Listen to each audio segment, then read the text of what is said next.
Setelah 100 tahun meninggal, pria ini dihidupkan lagi. Kisah Nabi Uzair.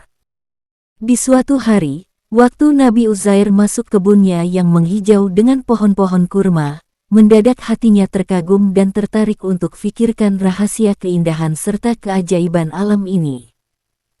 Sesudah memetik buah-buahan dia pulang dengan keledai. Tanpa disadari, keledai yang ditungganginya tersesat jalan. Sesudah sekian lama barulah dia tahu telah ada di satu daerah yang tidak dikenali dan jauh dari negerinya sendiri. Dilihatnya kampung itu baru saja diserang musuh hingga porak-poranda. Di sisa reruntuhan itu banyak mayat-mayat yang telah busuk serta hancur bergelimpangan. Melihat pemandangan yang mengerikan itu, Uzair turun dari keledainya dengan membawa 2 keranjang buah-buahan. Dia duduk bertumpu pada dinding satu rumah yang telah roboh untuk melepas lelah serta mulai fikirkan keadaan itu.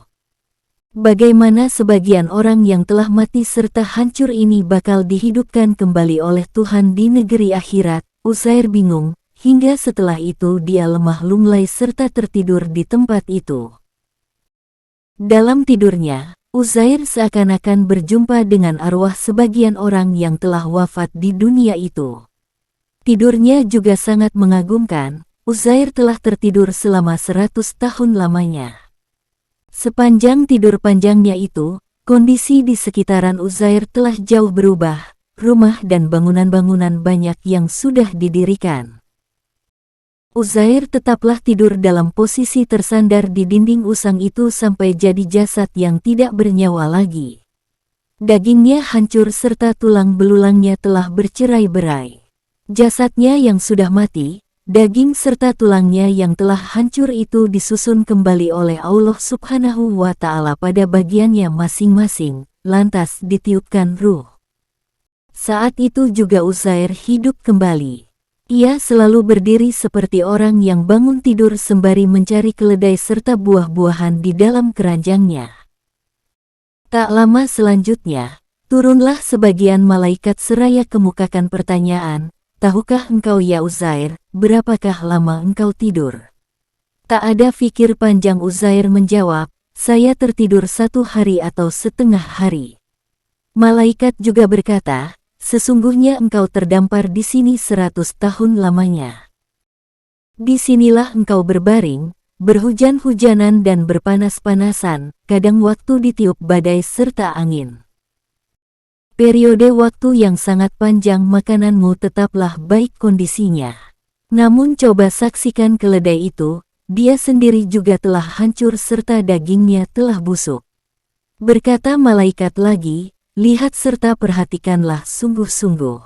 Demikianlah kekuasaan Allah Subhanahu wa Ta'ala yang dapat menghidupkan kembali orang yang sudah mati serta kembalikan jasad-jasad yang telah hancur lebur. Dengan semudah itu pulalah Tuhan bakal menghidupkan semua manusia yang telah mati nantinya di akhirat untuk dihisap serta diadili semua perbuatannya. Hal semacam ini ditampilkan oleh Tuhan padamu agar imanmu tetap, dan engkau sendiri mungkin jadi bukti pada manusia-manusia lain agar tidak ada lagi kesangsian sehubungan apa yang diterangkan Tuhan berkenaan akhirat." Setelah Uzair saksikan keledainya yang telah hancur itu, dia berkata, "Saat ini tahulah saya bila Allah Subhanahu wa Ta'ala itu benar-benar kuasa pada segala suatu." Mendadak keledai yang telah hancur itu mulai dihimpun daging dan tulangnya serta setelah itu hidup kembali bergerak-gerak serta berdiri lagi. Uzair juga mengambil keledainya serta menungganginya pulang ke rumahnya dengan mencari-cari jalan yang sulit untuk dikenali. Dilihatnya semua sudah berubah. Uzair coba mengingat-ingat apa yang pernah dilihatnya 100 tahun. Lantas, sesudah menempuh beragam banyak persoalan, lalu Uzair tiba di rumahnya. Sesampainya di sana, dia lihat rumahnya telah reot. Semua dindingnya sudah roboh. Waktu itu, dia saksikan seorang wanita tua, lalu dia bertanya, "Inikah rumah Tuan Uzair?" "Ya," jawab wanita tua itu. "Itu rumah Uzair dulu, namun Uzair sudah lama pergi serta tidak ada berita kabarnya lagi. hingga orang-orang juga lupa padanya, serta saya sendiri tak pernah mengemukakan namanya kecuali kesempatan ini saja, kata wanita itu sembari meneteskan air mata. Sayalah Uzair, jawab Uzair. Saya sudah dimatikan Tuhan 100 tahun lamanya dan saat ini saya dihidupkan kembali. Wanita tua itu terkejut seakan-akan tak percaya, kemudian dia berkata, Uzair itu seorang yang paling soleh, doanya selamanya dimakbulkan oleh Tuhan serta sudah banyak jasanya di dalam menyembuhkan orang yang sakit. Saya ini hamba Uzair yang solih itu, tubuh saya sudah tua serta lemah. Mata saya juga sudah buta lantaran selamanya menangis ketika mengenang Uzair. Apabila Tuhan ini benar-benar Uzair, jadi coba Tuhan doakan pada Tuhan agar mata saya terang kembali serta bisa saksikan Tuhan. Uzair menadahkan kedua tangannya ke langit lantas berdoa. Mendadak mata orang tua itu terbuka dan bisa saksikan dengan lebih jelas lagi. Tubuhnya yang tua serta lemah itu kembali kuat seakan-akan muda lagi. Sesudah merenungi muka Uzair, dia juga berkata, benar, Tuanlah Uzair. Saya tetap masih ingat. Hambanya itu lalu mencium tangan Uzair lantas keduanya menjumpai orang banyak, bangsa Israel. Uzair memperkenalkan bila dia adalah Uzair yang pernah hidup di kampung itu 100 tahun lalu. Berita itu tidaklah saja mencengangkan bangsa Israel, namun juga mencurigakan, sampai setelah itu menarik perhatian semua orang yang hidup saat itu. Karenanya mereka hendak menguji kebenarannya. Datanglah anak kandungnya sendiri seraya kemukakan pertanyaan, saya masih tetap ingat bila bapak saya mempunyai tanda di punggungnya. Coba cek tanda itu, apabila ada, berarti benar dia Uzair. Tanda itu benar-benar ada pada Uzair, lalu percaya beberapa dari mereka, namun sebagian lagi menghendaki bukti yang lebih nyata, jadi mereka berkata pada Uzair, sejak mulai penyerbuan Nebukadnezar atas bangsa dan negara Israel serta sesudah tentara itu membakar kitab suci Taurat, jadi tidak ada seorang juga lagi yang hafal isi Taurat terkecuali Uzair. Apabila benar Tuhan adalah Uzair, coba Tuhan katakan isi Taurat yang benar. Uzair membaca isi Taurat itu satu persatu dengan fasih dan lancar, tidak ada salah sedikit pun. Mendengar itu, barulah mereka yakin jika itu Uzair yang sudah mati serta dihidupkan kembali oleh Tuhan. Banyak di antara mereka yang memohon saran darinya.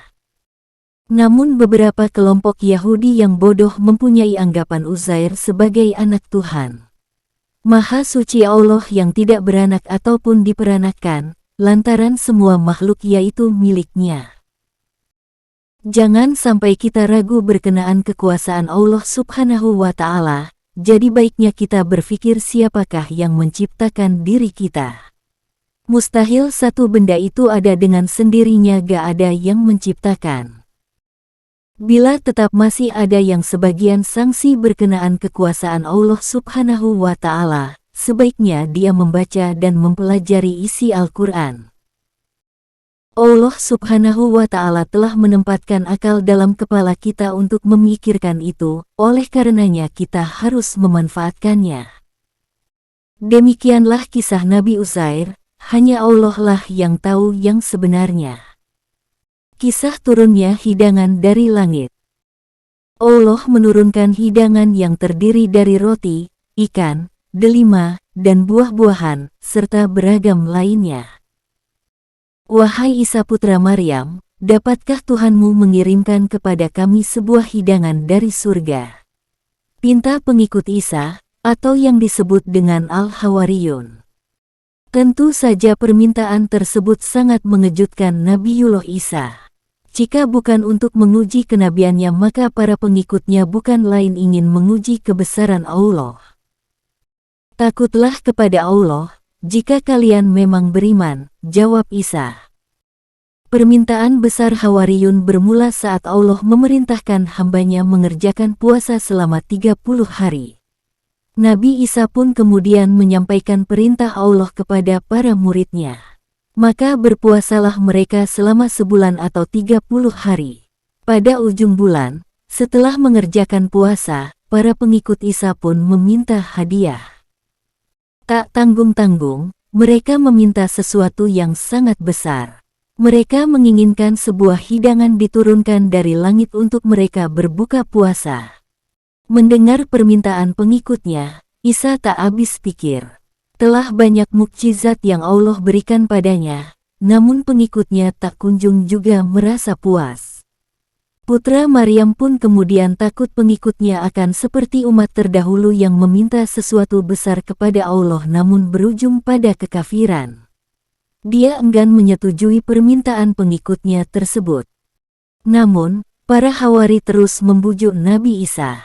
Mereka menginginkan hari raya atas puasa yang telah mereka lakukan dengan turunnya hidangan dari langit.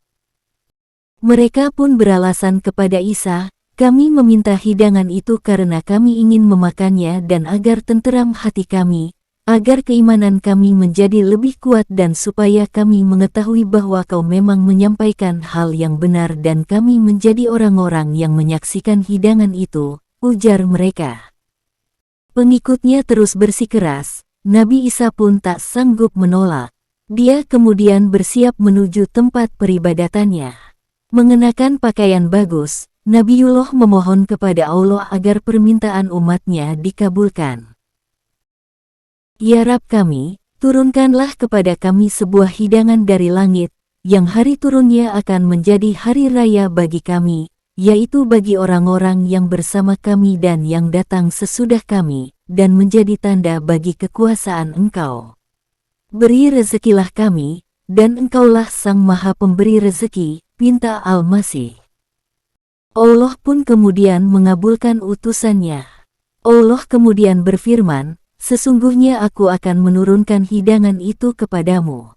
Barang siapa yang kafir sesudah turun hidangan itu maka sesungguhnya aku akan menyiksanya dengan siksaan yang tidak pernah aku timpakan kepada seorang pun di antara umat manusia," firman Allah. Maka sebuah meja suci berisi banyak makanan, atau disebut dengan Al-Maidah turun dari langit. 2 buah awan mengapitnya dan membawanya turun menuju Nabi Isa. Sementara, Al-Hawariyun menyaksikan peristiwa menakjubkan tersebut. Nabi Isa terus berdoa agar hidangan tersebut menjadi rahmat dan bukan azab. Saat menerimanya, Nabi Isa pun membuka kain penutup hidangan tersebut seraya berkata, "Dengan nama Allah sebaik-baik pemberi rezeki," ujarnya. Dikabarkan, hidangan tersebut terdiri atas roti, ikan, delima dan buah-buahan, dan beragam lainnya. Aromanya pun sangat harum semerbak. Menerima kasih sayang Allah, Nabi Isa pun kemudian bersujud yang kemudian diikuti para pengikutnya. Lalu para pengikut Isa bertanya, "Wahai Roh Allah, apakah ini makanan dari dunia, ataukah dari surga?" Nabi Isa dengan sabar menjawab, "Bukankah Allah telah melarang kalian mengajukan pertanyaan macam ini? Hidangan ini dari Ilahi, Allah Maha Berkuasa hanya mengatakan, jadilah, maka jadilah hidangan ini. Ini adalah tanda dari Allah sekaligus peringatan manusia agar beriman," ujar Nabi Isa.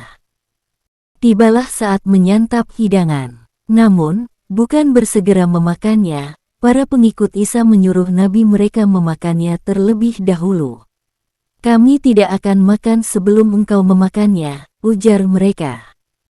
Nabi Isa pun menjawab, "Bukankah kalian yang meminta ini sejak awal?" ujarnya. Namun, mereka tetap enggan menyentuh hidangan tersebut. Maka Nabi Isa pun memanggil para fakir miskin dan orang sakit. Mereka diberikan kesempatan menyantap hidangan luar biasa tersebut.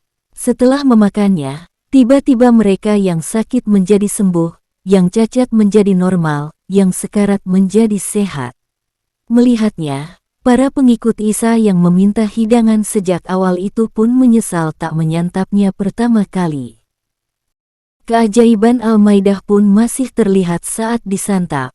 Meski ribuan orang memakannya, hidangan tersebut tak kunjung habis. Setiap yang memakannya pun mendapat kebaikan yang banyak. Keajaiban Al-Maidah ini pun di kemudian hari menjadi satu dari mukjizat Nabi Isa yang disalahartikan pengikutnya. Mereka kemudian melupakan esensi mukjizat Nabi Allah dan justru menganggap Isa sebagai putra Allah kemudian menyembahnya. Kisah Al-Maidah ini diberitakan dalam Al-Quran, bahkan diabadikan menjadi nama surat, yakni Surah Al-Maidah. Kisah tersebut terdapat dalam Surah Al-Maidah ayat 110 hingga 120.